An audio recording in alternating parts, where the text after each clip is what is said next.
Ndër çështje kryesore, pra kur raportojmë për raste të dhunës familje, është edhe trajtimi me prioritet i rasteve. Nga analizimi dhe vërtetimi i rasteve për vitin 2025 që kemi analizuar, nuk është vërtet që ka tejkalime të afateve kohore në kuptim të trajtimit të rasteve. Përkundër faktit se gjyqtarët pra janë ballafaqur me ngarkesa mjaft të mëdha të rasteve, si dhe pengesa procedurale që mund të ekzistojnë.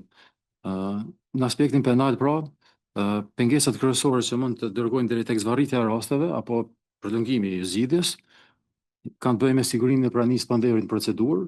Në vitin 2025, pra, për veprën penale dhunë familje janë pranuar gjithsej 1013 raste, kurse janë zgjidhur 1032, të mbetura punë janë 900, efikasiteti është 102%, pra flitet për një efikasitet mjaft madh, kurse për rastet në urdhër mbrojtje janë pranuara 1126 raste, kurse zgjidhura 1131 raste.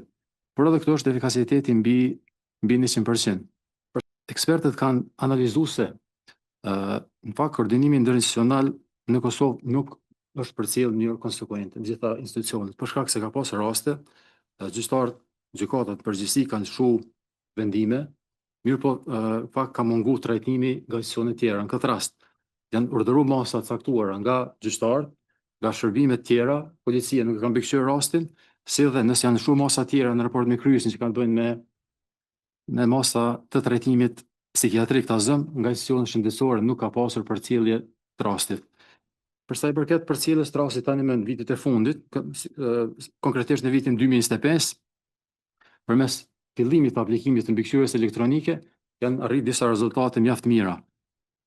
Kjo ka ndikuar që me vendosjen e çipave që janë përcaktuara për me atë legjdhëzimet pasuese administrative të atij ligji, është ndikuar që të ndikohet tek kryerës të veprave që ata janë në mbikëqyrje, sigurohet të ketë siguri për viktimën, si dhe gjykatat të përcjellin përmes ndihmës policisë, përcjellin në rastet kur janë shkel ato raste.